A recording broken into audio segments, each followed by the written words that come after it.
Black women over 40, sometimes it's not you, it's the job you have outgrown. On this channel, we talk about becoming, money, peace, and building the life that actually fits us as Black women over 40. And sometimes that means being honest with yourself that the job you have no longer fits who you are becoming. So today, we're talking about how to know when it's time to pivot careers before retirement, the signs you should not ignore, and how to stop second guessing yourself so you can start moving with clarity. Ladies, let's talk about it.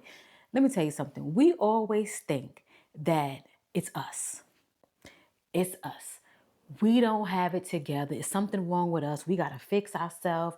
We got to go through this. We got to go through that. Bad enough we already going through therapy for other issues in our life. But now we thinking that we ain't got together at the workplace. No.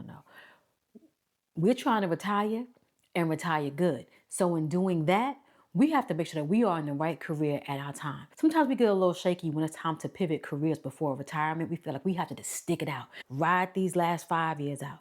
No. And I get it. Sometimes employers, they may not want to hire older or hire mature because they might feel like they're leaving soon and things like that. They want to have somebody they can put some kind of longevity in. But let me tell you something. It's all about knowing what your transferable skills are, knowing what you bring to the table, and knowing what you want. Okay? Don't never let nobody put you in a box. Don't never let nobody... I can't even get it out because I'm getting too excited. Do not never let no one put you in a box. Because let me tell you something. It's one thing having a mentor, and it's one thing having somebody that think that they know what's best for you. No. You do what's best for you. And one thing I'll tell you, I don't take advice from anybody that I don't want to trade lives with. And you should do the same.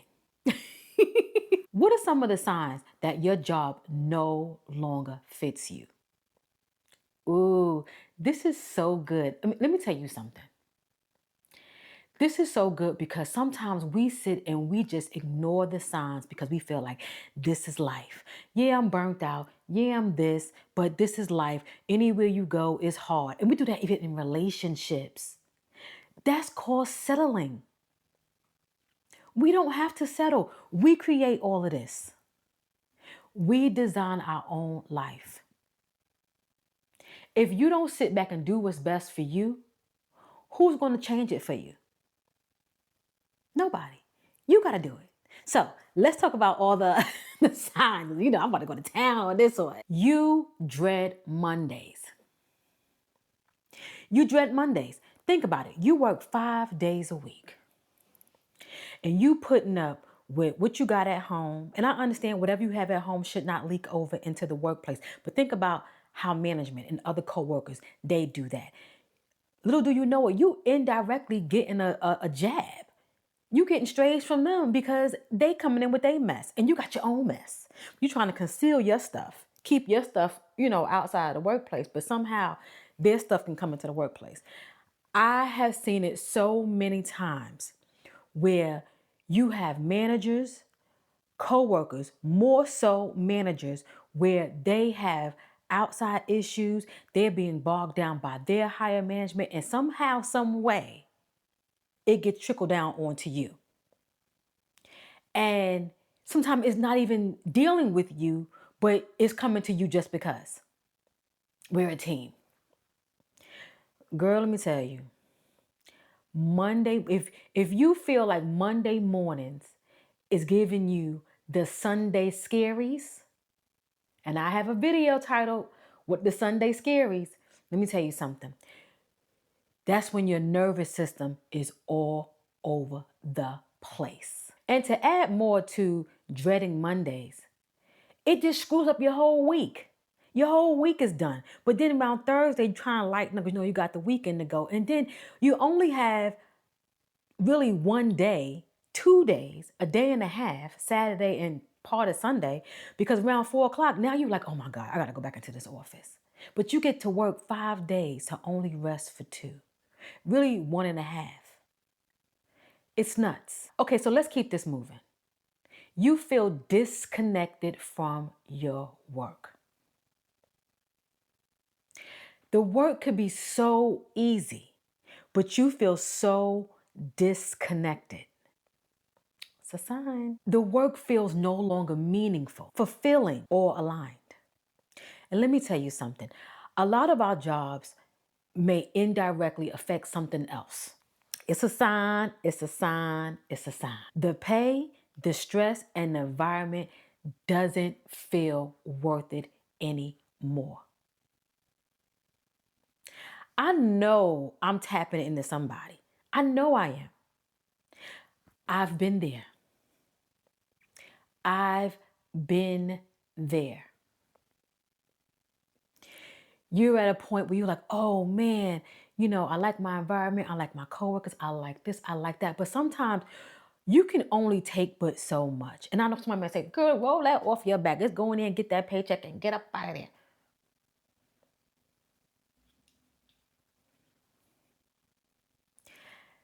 You can only take so much.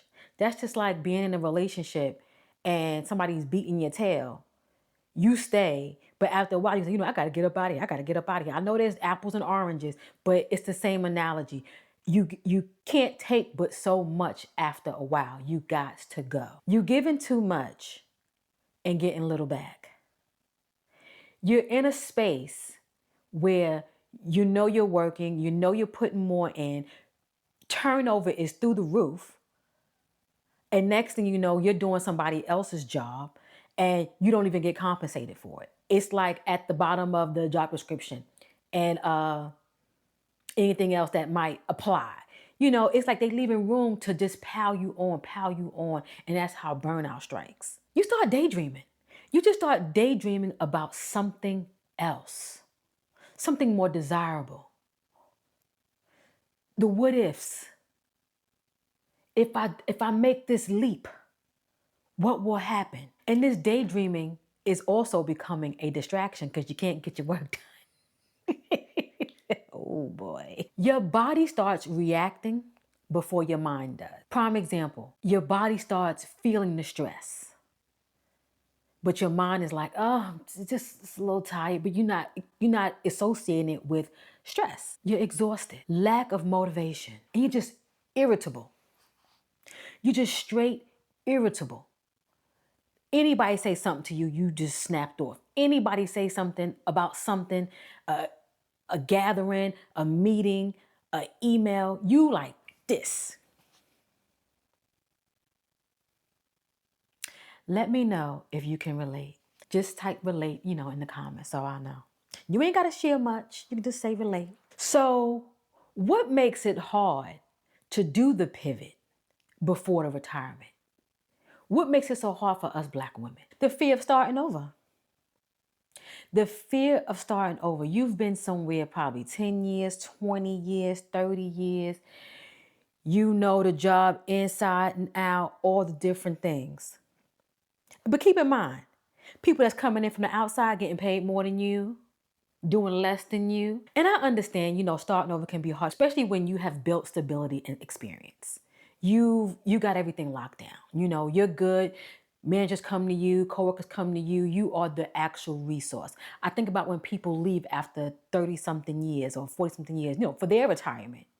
And you got a wealth of knowledge just walking out the door. But what's more important? And another thing that makes it feel hard, the pressure of to be grateful. Your surroundings. Girl, you be grateful you got that job. It's hard out here. It's hard out here. Yeah, it's hard everywhere. It's hard everywhere. My thing is this. Believe. Have faith. Everybody do it when they in the church. Do it for yourself. Do it for yourself. Have faith and believe that you can pivot and do something more, get something more for yourself and be more aligned before your retirement. As I mentioned before, we worry about age, stability, and if we're providing value or worth at this time, they may feel that, our knowledge may be, what's that word? Antique. May not be irrelevant. But guess what? Transferable skills are never irrelevant. We move with the times. Think about it. We are a part of a generation where we had the telephone. We were very high with writing letters and sending mail. And we adjusted, and we are the hybrid, especially 76. Between 76 and like 82, something like that, we are the hybrid. We know analog and we know digital. Some people don't even want to get, millennials and Gen Z don't even want to get a planner. Let me tell you something. Never feel like you can't. Don't let nobody tell you. And if they do, well, let me go back. And Kelly, don't never let nobody tell you you're not worthy. And that's in anything. Just know if they do, that's just not meant for you. That's all that is. Just not meant for you. And to add more to this, and just wondering if it's risky. You know, we have these feelings because I know I've had them. I've changed several jobs in my 40s. I never let my age get me. I come correct. I come professional.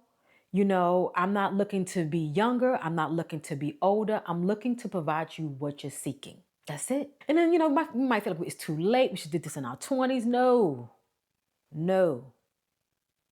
Sometimes when we have children, younger or whatever the case may be, we have to stay at these jobs through the child care and things like that. Now the kids are in college, grown, off, doing whatever. It's time for you. It's time for you. So now you can get the job that you really want. Maybe you go back to school. Maybe go get a certificate. That may not take 4 years or 2 years. Don't ever sell yourself short. But these are the reasons why we may not want to move forward and change careers before retirement. And then identity attachment. We be attached to these positions. I wish I would. Oh, somebody meet you. Well, what do you do for a living? And when people ask me the question, I answer that question so slow. So slow. I answer it in 3 ways. Somebody said, what you do for a living? Oh, I'm an accountant. What do you do for a living? I'm a financial analyst. What do you do? I'm a fiscal analyst. Because some people, they will actually ask you this question to see what you do for a living, to determine where to categorize you and how to even move forward with you. My job is not my identity. I am not attached to my position. I'm not attached to my job or anything like that. I will do my job. I will be there for those hours. And when I clock in, I am tapped in. But let me tell you, I am not my identity. I know so many people, oh, I am this, that. And I have pride on what I do, work ethics. If you do your job while you're there, you got all your work ethics. You got all of this. But people spill that mess all into their life. And then they can't move forward. Then it's time for retirement, they scramble. No. Having identity with your position, it makes you feel like you're the responsible one. You're the strong one. No. Throw those away. Because let me tell you something. When you retire, or God forbid, drop dead, those positions are going to be filled. And the seat will still be warm. Think about yourself. And I'm not saying go ahead and quit your job.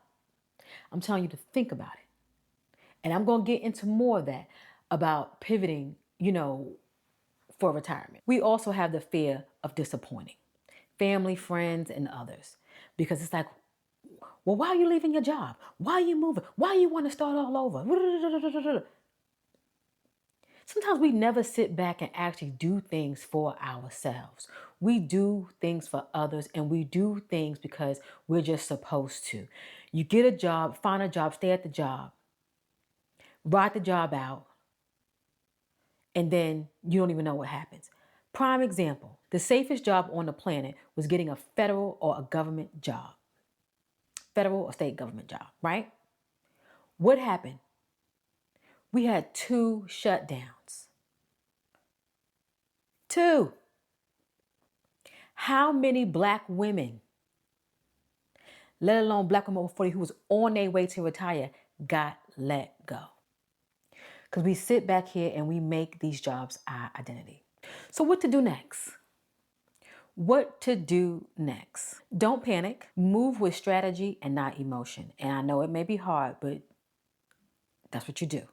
That's exactly what you do, that in everything. Just move with strategy. Start documenting what you want more of and where you want to be when it's time for you to retire. Just sit back and think about it. What do you want more of? Do you want a better schedule? Do you want peace? Do you want flexibility? Do you want purpose? Do you want a higher pay? Or do you want less stress? And that is me. I want less stress. Identify what you no longer want. Toxic environment, burnout, lack of growth. Begin exploring more options before you make a move. And also, a move may not be what you need. You know, you may not need to pivot. You may not need to pivot before you retire. Maybe a pivot, yes, we're talking about careers, but maybe a pivot might mean something to do after you retire. Something that you may want to do. Something you may have been longing to do. Never sell yourself short. But going back to explore before you make the move. What does that even look like? Researching roles. Researching the industry. Do you need any certifications? What transferable skills do you even have? You know, you think about it. You might want to say, you know what, I don't want anything too strenuous. I don't want to, be hustling and bustling and filing and typing and doing all this. I just want something simple. And you look at what you have. Sometimes customer service can be stressful, but there's different types of customer service. You might be the customer service that answers the email versus being on the phone. Nowadays, I know for me, I have a website. I was calling GoDaddy and the wait time was 20 minutes. They told me, hey, if you don't want to wait 20 minutes, how about you use our new text system? Text a customer service agent that can help you with your problem instead of waiting 20 minutes. What? We can text this out? You can fix my issue? I tried it for kicks and giggles to see if it actually works. And guess what? I had an issue with my website. My website was down. I'm in the process of trying to get my website monetized through a media company. And I went through the process, giving you a short story. I went through the process and they couldn't see my website. I didn't know my site was down. I did not know it was down. So then I go onto my site, see it's down. I call GoDaddy, hey. Oh, we did an update. Sorry, the firewall. So now you know me, Miss Moneymind. I'm like, well, how long it's been down? We got through that update. Who's going to reimburse me for those down days? I be on it, girl. I don't play them games. But what I'm trying to say is sometimes if you want less stress, you can pivot and do things like that. Yes, that might be a production thing. How many emails can you answer? How many, text messages you can answer? But I'm just giving you a scenario. Yes, you may not want to do that in your 40s. Who knows? Yes, you may want to do that in your 40s. It could be less stress. You might just be tic-tacking away. And it might be, guess what? Remote. Let me know if you like remote work. Let me know if you might do a hybrid, or let me know if you want to go into the office. Now, I'm not talking about the folks who don't want to be home with their family and they want to get out the house. I'm not talking about y'all. Because I have coworkers that are like that, past and present. I'm not talking about y'all. I'm talking about the folks who like to work I'm talking about the folks that like to work remote and like to have the flexibility to maybe work at a coffee shop, maybe go stay at a hotel, maybe go work at a hotel lobby. You on your VPN, things like that, you're covered. You might want to go spend time with your grandma, and next thing you know, you want to sit there and work from home with her. The people like that who want more flexibility, work-life balance, still will have good production. I want to know. Let me know. Sidebar. But as I mentioned before, you make any moves, you want to explore your options. You want to explore and research industries, see what's out there, what you might like, because No one says you have to work extremely hard and hustle and bustle to the end. To the end. Because a lot of times when somebody asks you, well, when are you going to retire? A lot of people always say 62 or 65. It's a handful that might say 55, and it's a smaller handful that might say 50. The more we have these conversations, it is aligning me up for an earlier retirement. And retirement doesn't always mean, quit your job. I know I mentioned that's something that I always quit and say, hey, we gonna chill and relax and do things that we want to just gonna fulfill us. But it can also mean, hey, I don't want to do the hustle and bustle anymore. I don't want to do the 9 to 5. I don't want to do the commute. I don't want to do the meetings. I don't want to do all of that. I can still have a job. I'm just retiring from that hustle and bustle. I can semi-retire. I can get me a part-time job. My bill's still paid. I still have me and some insurance, but I'm doing things on my own terms, which also allows me to live a fulfilled life in these good age while these knees and these joints are still working. Let's talk about it. Let's talk about it. So we got to figure out ways how we can pivot. Pivot looks differently. It doesn't always mean, okay, I'm going to get me a whole new career. I can change careers. I can lessen my hours. And now I can go play pickleball at 12 versus me playing it at 6 and 7.